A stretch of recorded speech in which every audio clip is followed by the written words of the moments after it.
శంకరన్న నువ్వు చెప్పు, అనేక సమస్యలు చెప్పింది సార్ కూడా, అంటే స్వయంగా వాళ్ళు అనుభవిస్తున్న వాళ్ళు ఆ ఎమ్మెల్సీని కలిసినా కానీ ఆ సమస్యల పైన పరిష్కారం లేదు, నీ మీద నమ్ముతా ఉన్నారు. నువ్వు ఏ రకంగా, అంటే దాని మీద ఏం అవగాహన ఉందన్న, నువ్వు ఏ రకంగా సమస్యలను ఆ పరిష్కారం దిశగా నడిపిస్తావు? ఇప్పుడు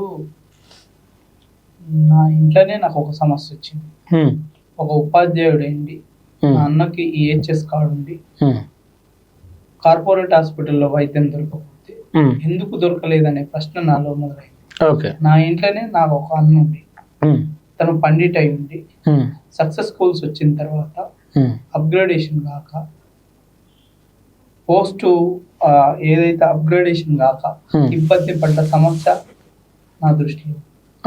ఏదైతే నా ఇంట్లోనే నా అన్న ఉంది, స్థానికత వల్ల ఇంతమందికి ఇబ్బంది అవుతుంది, స్థానికత వల్ల ఏదైతే స్థానికత కోల్పోయి 30 మంది ఉపాధ్యాయులు చచ్చిపోతే చచ్చిపోయారనే ఆలోచన, అంటే ఎమ్మెల్సీలు మాట్లాడని సమస్య నా మైండ్ లో. తర్వాత ఏదైతే ఒక గవర్నమెంట్ ఉపాధ్యాయుడిగా ఉండి ఎమ్మెల్సీ అయి ఉపాధ్యాయుడిగా ఎమ్మెల్సీగా పెన్షన్ తీసుకుంటుంది, సాటి ఉపాధ్యాయునికి ఎందుకు ఉండకూడదు ఆలోచన నా మైండ్ లో ఉంది. ఏదైతే 223 జీవో, అంటే ఒక స్కూల్ అసిస్టెంట్ ఒక లెక్చరర్ జూనియర్ లెక్చరర్ గా ఎందుకు ఆపబడ్డాడు, ఆపబడడానికి కారణం ఏముంది, సో వాళ్ళకు రావాల్సిన హక్కుల పట్ల నాకు ఆలోచన దృక్పథం ఉంది. తర్వాత ఏదైతే స్కూల్ ఎడ్యుకేషన్ లో కానీ, కాలేజ్ ఎడ్యుకేషన్ లో కానీ, ఇంటర్మీడియట్ ఎడ్యుకేషన్ లో కానీ వీళ్ళ ప్రమోషన్లు ఎందుకు ప్రమోషన్ లాగినాయి ఆలోచన దృక్పథం ఉంది. ప్రతిసారి వీళ్ళు గుంతెత్తుతున్నప్పుడు ప్రతి 5 ఏళ్లకోసారి పిఆర్సి పకడ్బందీగా అమలైతే లేదు అని ఒక ఉపాధ్యాయుడు గావు కేకలు పెట్టిన ఆ కేకలు నా గుండెను తట్టుకున్నాయి. తర్వాత ఏదైతే మన డిఏ కావచ్చు, 4 డిఏలు నిన్నగాక మొన్న మనం ప్రతిరోజు పేపర్లలో వార్తలు చేస్తున్నాం. డిఏలు ఆగిపోతే ఇప్పటి వరకు వీళ్ళ సంఘ నేతలు మాట్లాడని మాటలు నా హృదయాన్ని తట్టున్నాయి. తర్వాత ఏదైతే కొన్ని పాలిటెక్నిక్ కళాశాలలో 14 కళాశాలల్లో 14 సంవత్సరాలుగా శాంక్షన్ పోస్ట్ లేక వేకెంట్ ఉన్నాయి, అది నా దృష్టిలో మెదులుతుంది. తర్వాత ఏదైతే వాళ్ళ ప్రమోషన్స్ పాలిటెక్నిక్ కళాశాలలో ప్రమోషన్స్ లేక ఇబ్బంది పడుతుంటే ఆ సమస్యలు నా దృష్టిలో ఉంది. తర్వాత ఈ ప్రధానమైన ఇష్యూ ఏంటంటే ప్రాథమిక స్థాయి నుంచి పీజీ వరకు, పీజీ పిహెచ్డి వరకు ఏదైతే మౌలిక వసతులు లేక, బాత్రూములు లేక, డస్టర్ కనీస అవసరమైన డస్టర్, చాక్ పీసులు లేక ఇబ్బంది పడుతున్న పరిస్థితి.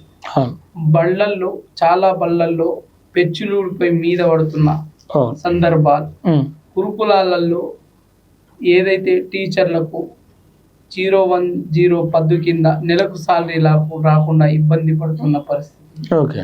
ఏదైతే వాళ్ళకు వార్డెన్ లేకుండా టీచరే అన్నయ్య చేస్తున్న పరిస్థితులన్నీ, ఇవన్నీ నా దృష్టికి వచ్చినాయి. మోడల్ స్కూల్స్ కావచ్చు, గురుకులాలు కావచ్చు, తర్వాత ఆశ్రమ పాఠశాలలు కావచ్చు, కేజీబీవీలు కావచ్చు, ఈవెన్ దో ప్రైవేటు పాఠశాలలు కావచ్చు, కాంట్రాక్టు, అవుట్ సోర్సింగ్, గెస్ట్ ఇత్యాది ఫ్యాకల్టీలుగా పనిచేస్తున్న వాళ్ళు సమాన పనికి సమాన వేతనం పొందలేక నన్ను, అంటే కొంత లీగల్ గా నాలెడ్జ్ ఉంది కాబట్టి కోర్టులలో కొట్లాడుతున్నా కాబట్టి మా సమస్యలు కూడా తీర్చమని నన్ను అడిగిన సమస్యలన్నీ నా మైండ్ లో ఉన్నాయి. ప్రైవేటు పాఠశాలల్లో, ప్రైవేటు కళాశాలల్లో ఏదైతే ఎడ్యుకేషన్ యాక్ట్ చెప్పిన విధంగా ప్రైవేటు గవర్నమెంట్ పాఠశాలల్లో ఇచ్చే, కళాశాలల్లో ఇచ్చే జీతం సమాన జీతం అని ఇయ్యమని చెప్పినప్పటికీ పొందలేకపడుతున్న ఇబ్బందులు నా దృష్టిలో ఉన్నాయి. ఈ ఇబ్బందులన్నీ, అంటే ఈ చెప్పిన ప్రధానమైన సమస్యలే కాకుండా ప్రతి సమస్యనే. చాలా మంది ఉపాధ్యాయ ఎమ్మెల్సీ ఎన్నికలలో చిన్న చిన్న మేనిఫెస్టోలు కొట్టుకొచ్చుకొని తినుకొని అవే సమస్యలు అన్నట్టు ప్రవర్తిస్తున్నారు. అది కాదు, చిన్న సమస్య నుంచి పెద్ద సమస్య వరకు ప్రధాన సమస్యలను చూపిస్తున్నాం. అప్రధానమైన సమస్యలు ఏవైతే ఉన్నాయో వాటిని కూడా మా దృష్టిలో ఉన్నాయి. ఉన్నప్పటికీ అవి కూడా సమస్యలే. ప్రతి సమస్యని ప్రతి సమస్యను తీర్చడానికి కోసము ఎలా నాకు అన్ని సమస్యలన్నీ చుట్టుముట్టి ఉన్నాయి కాబట్టి వాటిని బలంగా ఇచ్చిన అవకాశాన్ని నేను ఇందాకే చెప్పిన, ఇది నా పోస్ట్ కాదు, ఇది మీ పోస్ట్. ఇలా నేను కాదు, మీరే ఇంతకు ముందు ఎమ్మెల్సీలే వాళ్ళు నడిపిస్తే మీరు నడిచింది, ఇప్పుడు మీరు నడిపిస్తే నేను నడుస్తాను.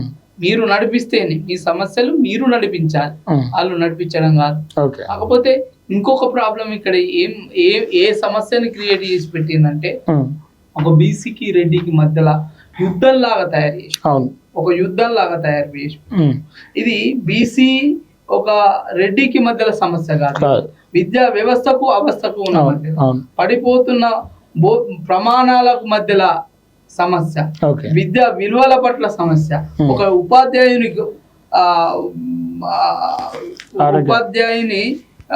ఏదైతే విలువల పట్ల ఆత్మగౌరవం పట్ల ఉపాధ్యాయుని ఆత్మగౌరవం పట్ల ఉన్న సమస్యలుగా చూడట్లేదు.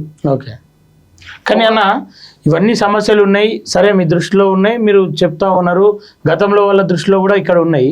కానీ ప్రభుత్వం అటు కాంగ్రెస్కు దగ్గర లేవు, ఇటు బీజేపీకి దగ్గర లేవు.